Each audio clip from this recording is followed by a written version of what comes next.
Традиционно с наступлением холодов обостряется вопрос пожарной безопасности. Специалисты рекомендуют быть бдительными и соблюдать меры, чтобы не допустить беды. С начала этого года в огне погибли более 200 человек. Обсудим подробно тему прямо сейчас в программе «Интервью» в эфире главного телеканала Республики. Сегодня с нами заместитель председателя Госкомитета Республики Башкортостан по чрезвычайным ситуациям Александр Лопухов. Александр Сергеевич, здравствуйте. Здравствуйте. Дайте, пожалуйста, характеристику по ситуации с пожарами с начала этого года в Башкортостане. На сегодняшний момент в республике произошло практически 10 200 пожаров, в результате которых погибло 227 человек. К сожалению, пока мы наблюдаем рост гибели по сравнению с аналогичным периодом прошлого года на 24 человека. Но хочу сказать, что буквально месяц назад, по состоянию на 17 октября, у нас рост составлял 37 человек. Была организована большая работа, начиная с сентября месяца. В принципе, мы и в первом полугодии этим занимались очень плотно. Большая работа была организована Госкомитетом Республики, Главным управлением МЧС России под руководством заместителя премьер-министра правительства Республики Башкортостан Ирика Хайрича Сагитова. И те районы, где наиболее худшая ситуация была, они были взяты практически под ручное управление, и сейчас там очень активно осуществляются профилактические меры. В результате нам за месяц удалось снизить разницу с 37 до 24 человек. Что означает ручное управление? Это то, что в этих муниципалитетах, их 29, созданы муниципальные штабы, которые возглавляют заместители глав администрации, курирующие вопросы безопасности. В каждом сельсовете ежедневно профилактические группы проводят профилактическую работу, то есть посещают многодетные семьи с детьми, находящихся в социально опасном положении, лиц, злоупотребляющих спиртными напитками, находящихся, так скажем, в группе риска, которые подвержены в первую очередь возникновению пожаров. Это и, конечно, с учетом тех антиковидных ограничений, которые введены правительством республики. Дополнительно мы буквально, если так можно выразиться, из каждого утюга уже противопожарную пропаганду продвигаем. Это даже в том случае, когда наш инструктор движется в какой-то населенный пункт для проведения профилактических обходов, он, проезжая каждый населенный пункт, включает аудиообращение на русском и башкирском языке по мерам пожарной безопасности. Мы обратились и к религиозным лидерам, которые нас поддержали, мечети, которые имеют у себя громкоговорящую связь, они транслируют аудиообращения наши, тоже говорю на русском и башкирском языках. Это и телевидение, это и радио, это и пресса. За неделю буквально прошлую 336 публикаций вышло только в СМИ республики. Это районные газеты, республиканское телевидение и, так скажем, радио. То есть мы по всем фронтам, включая внешнюю рекламу, пригородные электрички, в них транслируются наши обращения, автобусы Башавтотранса, бегущие строки на телевидении, БСТ, Тугантел. Практически везде. Наружная реклама, Аксион. Вы можете ехать по трассе и увидеть огромные щиты, на которых размещены наши постеры. То есть мы пытаемся достучаться до людей всеми возможными средствами. Опять же, с учетом антиковидных ограничений. Александр Сергеевич, мы понимаем, что чаще всего пожар происходит у людей, которые злоупотребляют спиртными напитками, и совсем не задумываются о своей безопасности. А как достучаться до этой категории людей, потому что они представляют опасность не только для себя, но и для окружающих? Да, человеческий фактор, он является основным вообще в причинах пожара. Если мы рассматриваем неисправность электропроводки, печи, либо неосторожное обращение с огнем, там во главе угла всегда стоит человеческий фактор. Кто-то что-то не сделал, не доделал или вообще не обратил на это внимание. Вы знаете, даже, многие люди сознательно используют неисправное электрооборудование, электропроводку, печное отопление, рассчитывая на авось. Он же как думает, что я 1000 раз втыкал в эту розетку эту вилку, она 1000 раз искрила и ничего не было. И может быть еще на мою жизнь хватит. Но дело в том, что в этой игре не бывает победителей. Рано или поздно произойдет пожар. Это однозначно. Ведь правила пожарной безопасности, они написаны на основании чего? На основании, может, столетнего опыта. Это тысячи пожаров, которые обобщили и вывели, так скажем, основополагающую такую аксиому, которая не требует доказательств. Понимаете? А люди очень иногда безалаберно относятся к своей безопасности. Конечно, достучаться, как вы говорите, до этой категории очень сложно, поэтому их очень плотно опекаем. У нас в каждом районе вот эти лица закреплены за кураторами, которые их должны раз в неделю посетить, значит, провести беседу. Если даже мы одного из сотни из них спасем, достучимся, это значит, наша работа оценивается положительно. Я понимаю, что до всех достучаться невозможно, но, может быть, кто-то из них обратит внимание.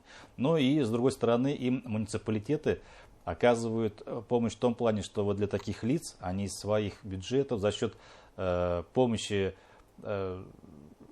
известных земляков вот по программе «Атайсал», они им ставят пожарные извещатели, тоже в том числе, чтобы хотя бы соседи, может быть, услышат и помогут. Были такие случаи, когда буквально в Кушнаренковском районе соседи четырехквартирные, если не ошибаюсь, дома услышали звук сработавшего такого же извещателя, открыли дверь, выломали ее, а там 4 человека, соответственно, в невменяемом состоянии алкогольном, они всех их 4 вытащили, потушили, а так бы у нас был бы еще пожар с групповой гибелью людей.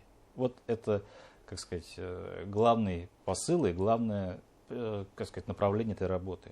Спасти хоть кого-нибудь вот из этой категории. Александр Сергеевич, как работаете с категорией граждан, одиноко проживающих пенсионеров? Их посещают, вот на прошлой неделе порядка 1000 пенсионеров. Мы, вернее, вот, профилактические группы посетили на дому, проверили. Они обычно очень хорошо идут на контакт, так скажем, благодарные слушатели. И эту категорию мы, конечно, отрабатываем тоже очень плотно, потому что, сами понимаете, в основном это пожилые люди, многие с ограниченными возможностями, поэтому им также устанавливаются извещатели пожарные, они также у нас в плотном, так сказать, под плотным вниманием, и мы с ними работаем как с отдельной категорией, которые постоянно в зоне нашего контроля.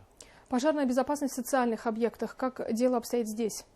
Социальные объекты, они входят в зону, так скажем, ответственности Госпожнадзора. Мы не наделены правами именно ГПН.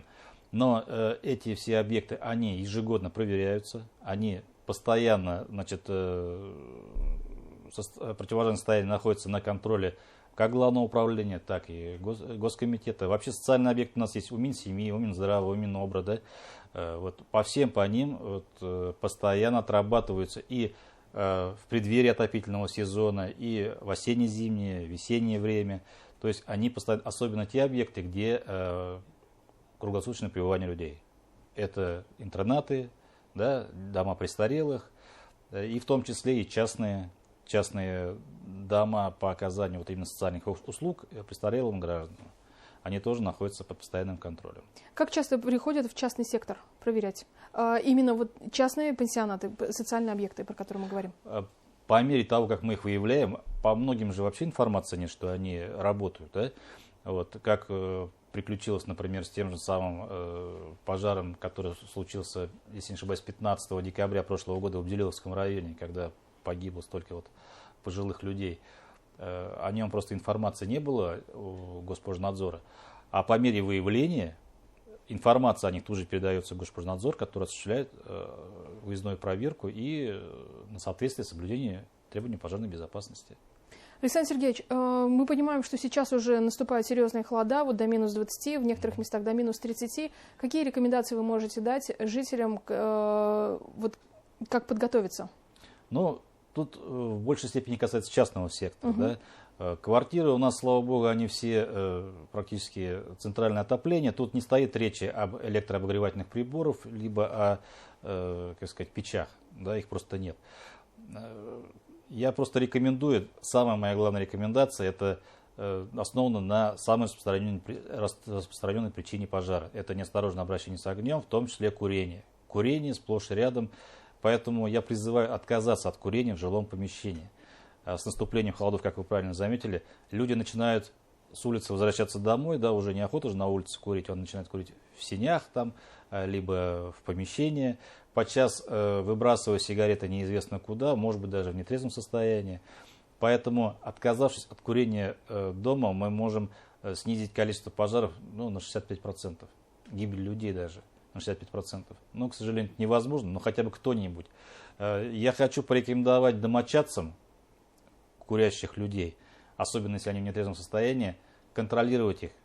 Встал он ночью покурить, но выйдите, пожалуйста, посмотрите, куда он бросил свой окурок, потому что любой окурок, любая спичка – это тот же самый факел, который может, попав на сгораемую поверхность, вызвать пожар. У нас очень много пожаров возникает в сенях. К сожалению, там поставить излучатель невозможно. Он просто не предусмотрен для работы в таких условиях, в отрицательных температурах. Поэтому он там бесполезен. И именно с сеней, а это главный путь эвакуации, да, начинаются пожары. Последний пожар, который произошел, вот у нас, к сожалению, 2 человека погибло. Это мужчина 39-го года рождения и женщина 43-го года рождения. Они как раз уперлись в этот пожар в сенях и не смогли выйти, задохнулись. Буквально люди уже пожилые, да. Поэтому, отрезая путь эвакуации, этот пожар в сенях, он как раз и не позволяет людям спастись, даже если они бодрствуют, они спят. Это вот первое, на чем я хотел заострить внимание. Ну и, конечно же, ни в коем случае нельзя эксплуатировать то, что даже на вид неисправно. Электропроводка пожелтела даже, ее уже нельзя эксплуатировать. Значит, она нагревается, значит, она уже высохла. Она потеряла свои пропускные способности, безопасность свою уже не имеет такую. Нельзя включать электрообогревательные приборы, которые имеют трещины в корпусе, которые искрят, да, которые тоже потемнели. Не надо их ставить около штор. Когда дети остаются маленькие в комнате, но сделайте так, чтобы в зоне их доступа не оказался ни пилот, удлинитель, да, заглушите все розетки специальными заглушками, чтобы он туда чего-нибудь не засунул. Ребенок, вот были случаи, когда дети получали ожоги очень серьезные от того, что родители ушли в баню, а на огне варилась пища, ребенок подошел, у него загорелась одежда. Понимаете, вот он не должен иметь возможности контактировать с нагретыми поверхностями, либо с открытым огнем. Это, так скажем, в вторую очередь. Ну и у кого печное отопление, конечно, ни в коем случае нельзя эксплуатировать неисправное печное отопление. Если есть трещины, если отсутствует притопочный лист, если нету дверцы, либо она не закрывается, это же сразу же возможность выпадания угольков и попадания их на деревянные элементы, конструкции, загорания. То есть вот такие основные правила, которые я порекомендую всем соблюдать.